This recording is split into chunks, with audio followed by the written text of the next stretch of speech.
अस्सलाम वालेकुम। मैं हूं नूरुल आरफीन सिद्दीकी और आप देख रहे हैं आरफीन नामा। कराची में किसी और के लिए सुख की, शांति की, खुशी की खबर हो या ना हो, लेकिन बहरहाल सिंध रेंजर्स के लिए एक बड़ी इंपॉर्टेंट, एक बड़ी ब्रेकिंग न्यूज आई है, जिसका ताल्लुक बजाते खुद सिंध रेंजर्स की अपनी नौकरियों से, उनकी अपनी दिहाड़ियों से। हर मर्तबा की तरह इस मर्तबा भी वो कहते हैं ना, हर साल की तरह इस साल भी कंपनी की मशहूरी के लिए समोसा फ्री और चटनी के पैसे की तरह सिंध रेंजर्स की दिहाड़ियों में कुछ तवालत आ गई है। और वो तवालत ऐसे ही तो नहीं आई है, जाहिर है कि उसके भी कुछ असबाब हैं।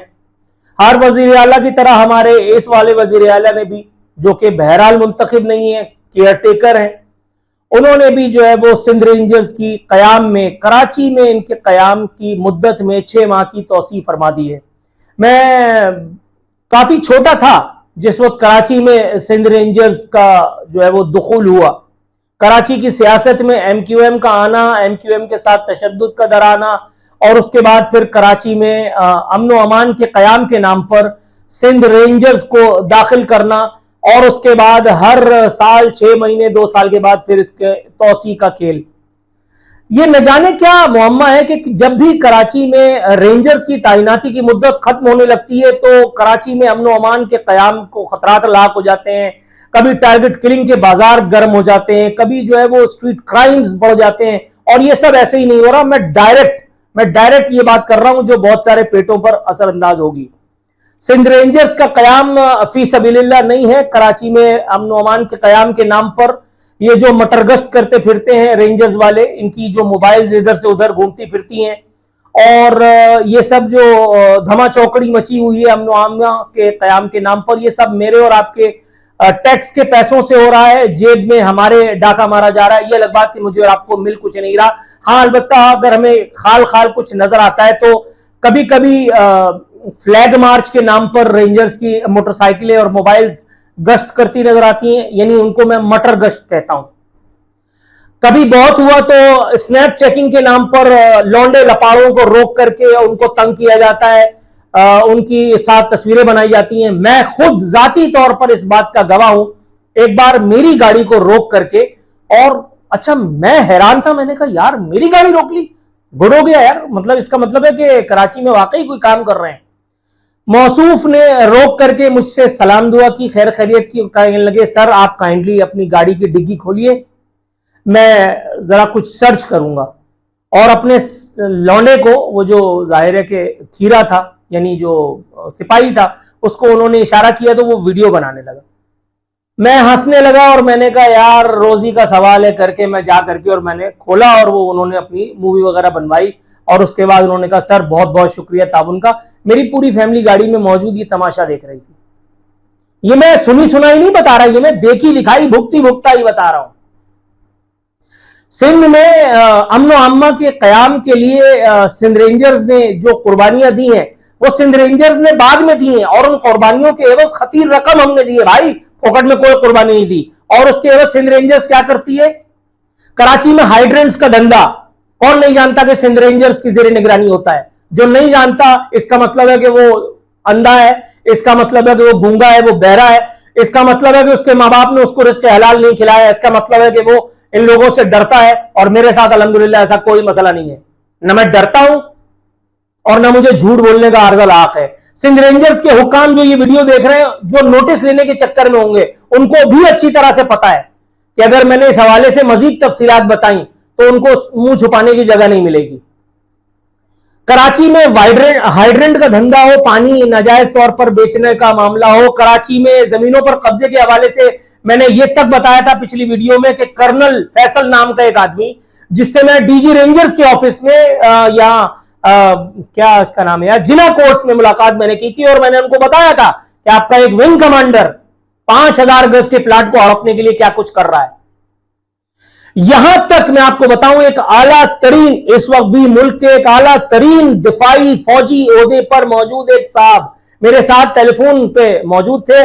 दूसरी तरफ वो एक आदमी की क्लास ले रहे थे, और वो आदमी कौन था? सिंध रेंजर्स का, जी हां, कराची में सिंध रेंजर्स का एक हाजिर सर्विस विंग कमांडर। और उस पर इल्जाम क्या था जनाब, अब मैं आपको बताऊं। आप उंगली दांतों में दबा लेंगे। उसकी बीवी एक ब्यूटी पार्लर में जाकर के फोकट में जाकर के अपनी वो शेव करवाती थी, क्या वो हजामत बनवाते हैं औरतों की, वो सारे मरम्मत करवाती थी, डेंटिंग पेंटिंग करवाती थी और अपने शौहर की वर्दी को उसमें इस्तेमाल कर रही थी। ये मैं बहुत छोटी छोटी मासूमाना जराइम आपको बता रहा हूं, जिनका किसी उसमें खाते में है ही नहीं हिसाब किताब। और अगर बड़े बड़े मामलात की तरफ जाएं तो फिर पता नहीं क्या क्या कुछ निकलेगा। और अगर सब मैं ही बताऊं तो ये इंटेलिजेंस झक मार रही है। रेंजर्स की अपनी इंटेलिजेंस भी तो है, वो नहीं बताती, वो नहीं बता रही है सब कुछ। कराची में डीजी रेंजर्स भी मौजूद है, कराची में कोर कमांडर भी मौजूद है, उनको नहीं पता। और अगर नहीं पता तो ये मकाम फिक्र है, ये मकाम फिक्र है कि मुझ जैसा बेरोजगार यूट्यूबर जो किसी वक्त एंकर हुआ करता था, अब तो मैं यूट्यूबर हूं, वो ये सब बातें बैठ करके धवल्ले से बोल रहा है, तो आप अपने बुलंद मकाबिर में इतने बड़े बड़े एसीज में, आलिशान मकबरों में आप बैठे हुए हैं, आपको नजर नहीं आ रहा कि ये सब कुछ इसके ऊपर तवज्जो दें? ये कोई ऐसी खुफिया बात नहीं है जिसको मैं मुनकशिफ कर रहा हूं आप लोगों के ऊपर। नो नो, सब जानते हैं, सब जानते हैं। मेरे पास एक जमाने में रेंजर्स के पीआरओ का वो व्हाट्सएप आया, मैंने कॉल किया, मैंने उनसे कहा, मैंने कहा आपने वाकई ये इनविटेशन मुझे भेजा है? वो बेचारा, उसने कहा सर आपको पता है हमने एक अतमाम हुज्जत किया है। मैं ठीक है, लेकिन रेंजर्स का ये काम नहीं है। अब आपको पता है वो क्या था? वो एक दावतनामा था। रेंजर्स हर साल कायदे आजम के यौम विलादत, ये यौम पैदाइश मुझे इस वक्त ज़हन से निकल रहा है, उसके मौके पे एक एक्टिविटी करती है और उसमें साइकिल रेस का मुकाबला था और उसमें जो है वो डीजी रेंजर्स भी मौजूद थे। तो उसका लिए मुझे इनविटेशन भेजा था कि जी किसी को डिप्यूट कर दीजिए। कैन यू बिलीव, रेंजर्स का काम अब साइकिल रेस कराना रह गया। तमाम मुजरिम कराची में इनकी सरकूबी की जा चुकी। स्ट्रीट क्राइम्स का खात्मा, चलो वो आप कहते हैं वो पुलिस का काम है, तो भाई पुलिस का काम है तो फिर आप जो कर रहे हैं वो क्या है, जरा उसके बारे में कुछ तफसीलात वगैरह अगर हमें बताएं। आप ये पूछ नहीं सकते, क्योंकि अगर आपने पूछा तो नजरिया जरूरत पे लात पड़ जाएगी, और नजरिया जरूरत पे लात पड़ी तो फिर आपको गद्दारी के चार्जेस का सामना भी करना पड़ सकता है और बहुत सारे काम हो सकते हैं। कराची में रेंजर्स किसी को गोली मार दे, वो जो सिकंदर नाम का लड़का उसको गोली मारी थी यहां वो बेनजीर पार्क में, उसके बाद एक और केस हुआ था, मैंने उसके ऊपर भी प्रोग्राम किया था, वो जो गुलिस्तान जौहर में टैक्सी में मौजूद एक साहब को गोली मार दी थी। आप किसी बारे में बात करें, आपको जवाब कोई नहीं मिलना है, आपको जवाब कोई नहीं मिलना है। बस आपको रेंजर्स की स्नैप चेकिंग जरूरत नहीं है, बस आपको जो है वो अल्लाह आपको नेकी दे, रेंजर्स की साइकिल रेस को देख करके और तालियां बजानी है कि वाह वाह वाह वाह, क्या काम किया है आपने, क्या काम किया है आपने।